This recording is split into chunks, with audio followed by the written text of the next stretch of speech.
Hey YouTube, this is Southern Prepper 1 and today I'm a refugee. I'm pretending I'm a refugee that has come to my property. Basically I drove one vehicle. I might have my wife and myself with me, so really I don't have a lot of equipment that I brought. I have some basic things. So I'm here. I'm also sort of pretending that I'm also Southern Prepper 1 because I know things that I have in storage at Southern Prepper 1 that I could definitely let refugees use to improve their life, and I've gone and got some things and I'm going to show you what those are. But first let me show you what I'll be sleeping in.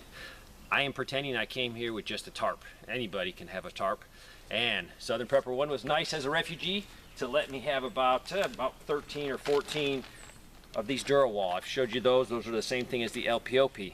I left them full length, so I think that's 10 foot. I put a lot of them in here. And I also took a piece of 10 foot electrical conduit, and I just put it on the top and I zip tied all of this together so it's really solid. You can see it moves, but it's definitely not going anywhere.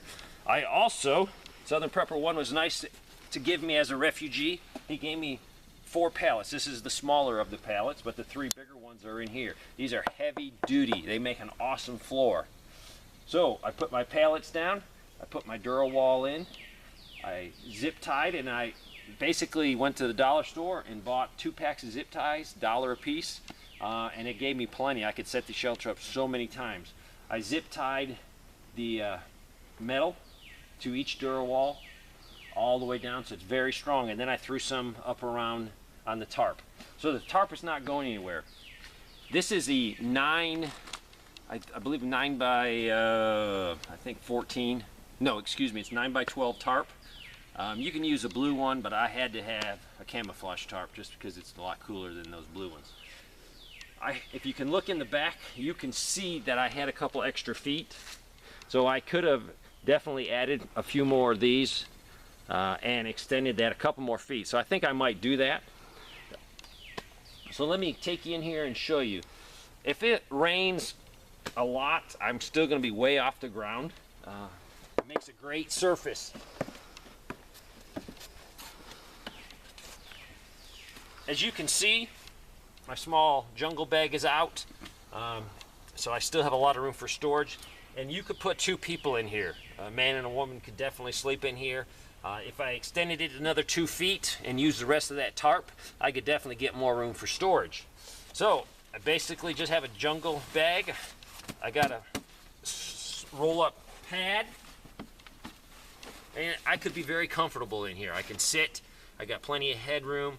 Also, I like this because all these things here, if I got socks or clothes I want to hang up or a light, I can easily clip it to any of these Durawall, and I can have some light. Now, the end is open. That could cause a problem, but I could easily add another little poncho to cover that, to give me a little bit more protection from the weather. This is probably a Cadillac of a shelter if you were homeless and just living in the woods, and it goes up quickly. Probably took me about 30 minutes to assemble with 1 person. So tonight I think I'm going to be pretty comfortable even if it pours and rains. One thing I have noticed is I don't have a lot of storage space inside here. If I had my vehicle still here, I would store some of my stuff in my vehicle. If I didn't have my vehicle and I carried everything I had in, I probably wouldn't have as much as I do now, but really I don't have that much. A few bags, I have my tactical gear. One thing I have discovered, I've been working around here, if this was an actual place where there's children, there needs to be an SOP.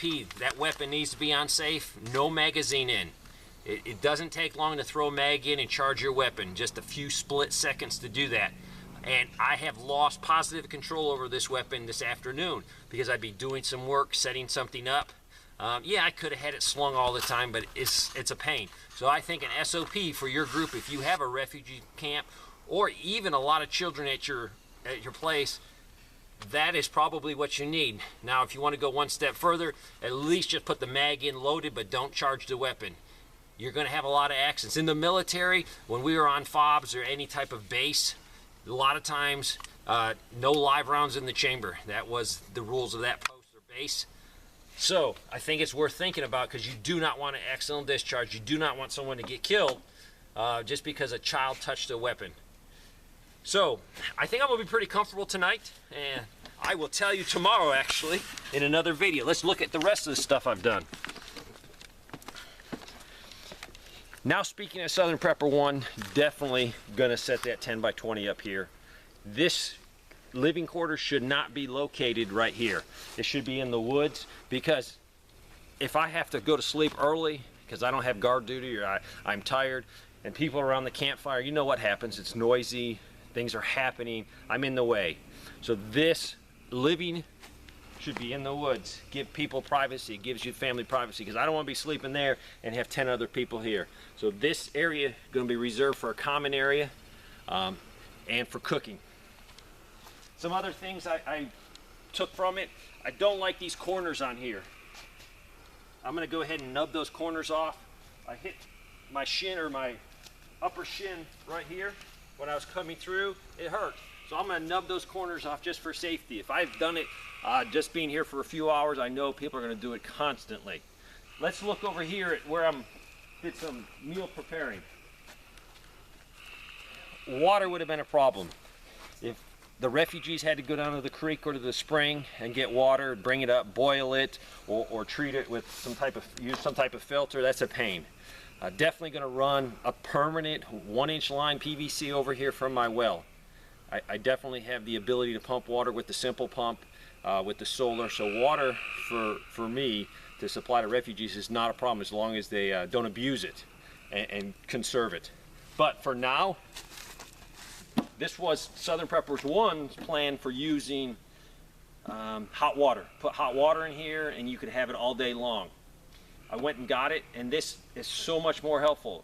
Even if they carry potable water over here, it's definitely so much easier just to get hot water. What that's doing is saving resources, it's saving time, so whoever's over here can do other things that is profitable for the refugees, and ultimately better for the whole group, my group.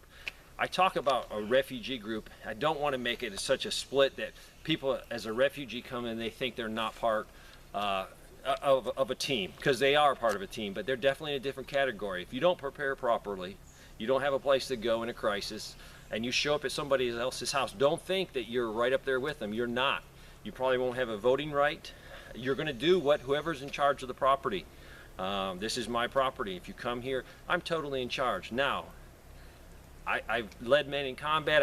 I know what it takes to be a good leader. So it's a give and take. It's just always can't be Dave's way, Dave's way, Dave's way, because resentment's going to be. And there's so many more people that might be here that in certain areas are so much more smarter than me. So I need to listen to input as a leader and then come to an agreement. But after the landowner or the man in charge says, hey, this is what we're going to do, it's either you do it or you hit the road. All right, let me show you a few more things. I've installed these lights. These are basically solar lights. I have 1, 2, 3, 4 right now up. Right now I have them off, so if I want to at night, I used them the other night and they worked excellent. Turning these on lit this whole area up. Simply just turn it on and you will have plenty of light. Now granted, in a situation where you need to have no signature being put out there, you wouldn't use this light.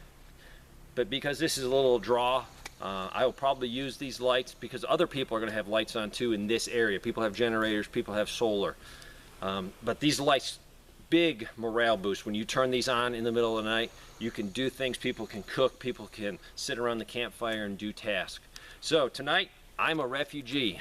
What I'm going to do is do another video tomorrow, and I'm going to tell you what I learned so I can improve this facility for people, make it better. I think as soon as I get that big 10 by 20 tent up, I think it will drastically improve. I think I need to find some spots out there where people can pitch their tent or make a improvised refugee shelter. Thanks for watching.